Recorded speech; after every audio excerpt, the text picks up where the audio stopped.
Hi, my name is Gabriela Vazquez, and this is my autoethnography. Kind of to start off, the key ideas that I feel really came up throughout this whole project were intersectionality, critical race theory, and cultural wealth. More specifically, intersectionality, because through here I was able to break down who I was, and I was able to see where I received oppression, where I received power, where I was discriminated, and where I saw privilege.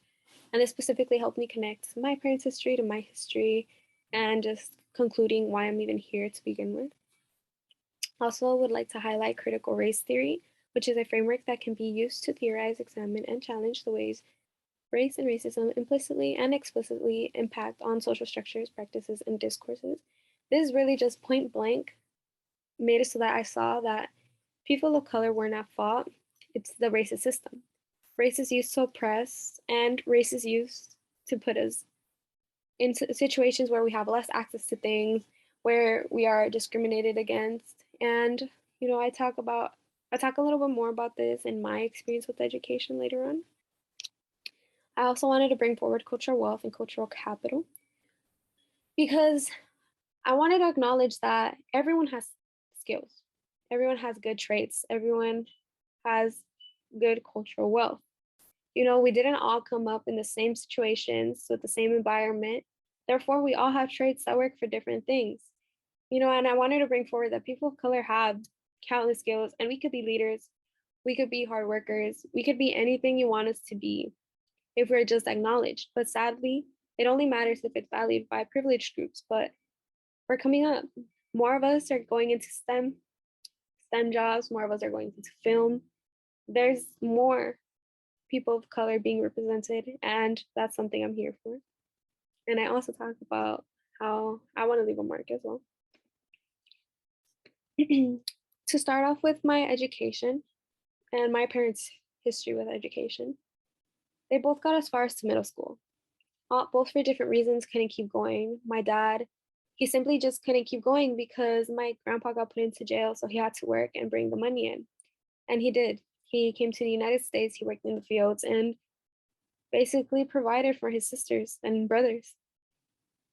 And then my mom couldn't keep going to school, well, specifically school, because my grandma said, and I quote, no quería que se desperdiciara el dinero. She didn't want for the money to go to waste.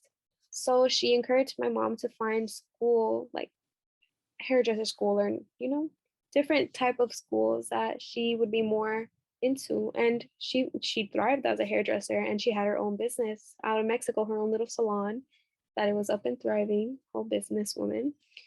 And yeah, that's why, because of their different experiences, they very much fought for my education, and they constantly encouraged me to do whatever I want to do as long as I have a plan and I do know what I'm doing. And for that, I'm thankful. And for their ways of thinking, that's why I have the social ecological model. For their way of thinking, that's why I have so much love for education. And that's why I'm here to begin with. But to highlight a little bit on my education experience, and just to bring in a reading that we had in class, the undergrads from the City University from New York stated that to have a good school and to have a good work environment, you would need loving teachers, teachers who cared about the students. You would also need resources, and to acknowledge that not every kid is set up for success outside of school. And my school did have the teachers. If you cared, they cared about you. And that's something I was grateful for because I cared, so they cared about me. But sadly, we didn't have access to resources. We didn't have access to higher education. I didn't have AP classes in high school. There wasn't a lot of college classes that I could take. Also, the access to resources, we didn't have a lot of materials. I wish we would have had more electives. I wish we would have had more sports teams because, in my opinion, those are things that keep kids interested in even going to school to begin with. It's incentives, it's breaks, it's time to actually enjoy. Because some kids enjoy that part of school, and we just didn't have that. So some teachers knew that, and since they knew kids didn't want to be there, we had subs a lot of the time, and that was a big issue. But all of this just taught me to be stronger, to care about my education and bringing back what my parents cared about. They're not here for no reason. They're not pushing so hard to get me into school for no reason. So I had to give back to myself as much as I could. I did extra hours. I made it work. I just made it work. And that's why I'm here. I do feel like I'm a little behind in college. I feel like I could have been a little set up better, but I'm making things work. And to move on to my culture, one of the other main things, parts of my identity that I feel really impacts me, my parents' culture is very much it's okay, it's parties, it's food, it's good music, a good environment. Up until we're exposed to how racist, machista, how a lot of things they could be. And I'm grateful my parents are the forward thinkers, and if they hear something I don't think if they see something I don't think is right, they fix it. But those are issues with my family that I'm constantly working to change. But besides that, besides the negative, we can acknowledge the good parts of my culture, which is they taught me how to be hardworking. They taught me how to make my voice heard. They taught me my beautiful language, Spanish, que por eso puedo hablar tan bonito el español. And, you know, a little embarrassing, but they taught me how to love myself. They taught me how to care for myself. And that's what I'm grateful for. And finally, to end off on gender,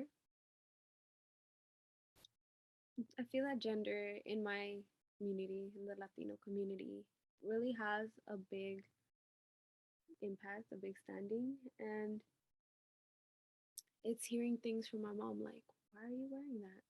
You can't go out that late. Why are you acting that way? You can't act that way. And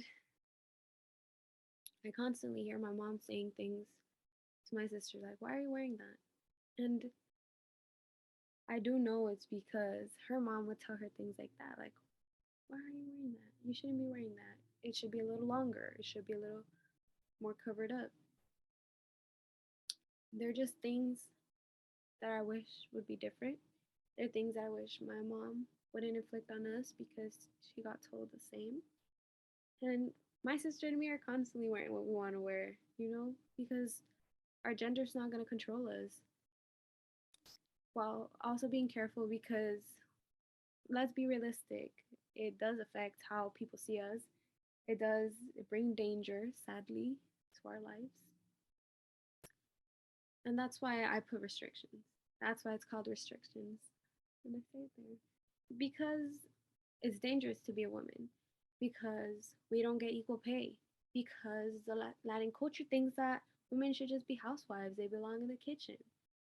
Thankfully, my parents have always been the type of people who say that we should go to school, have our own job, have our own money, be our own person. But Latin culture kind of promotes women to just work in the be housewives, and no hate to people who want to be housewives, but when it's not your choice, that's where it's an issue. And to kind of sum it all up, I think that that's how everything intertwines. The Latin culture comes together with gender a lot in the way that my mom constantly is thinking about what other people think. And I don't care about what other people think, but she inflicts that onto us. And I constantly tell her, like, let my sister wear what she wants to wear. She's not doing anything, she's not causing any problems. And maybe that's the main takeaway from this that I hear in my mom's comments. And I do encourage differently.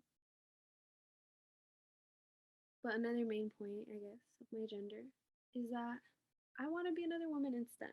There's not a lot of women in STEM to begin with, but I want to leave my mark there and be a nurse, a Latina nurse, because there's not a lot of Latinos in STEM. And I want to make that difference. I want to be a tool for my people that I could translate, be able to translate, be able to care for them. And I want to fight for equal pay. You'll see me fighting for equal pay. But that's it. That's how our history intertwines. That's how my parents' lives and my life have come together. Their beliefs and my beliefs have sometimes fought, but that's why I'm here. All these three main points are why I'm here, and why I'm constantly trying my hardest.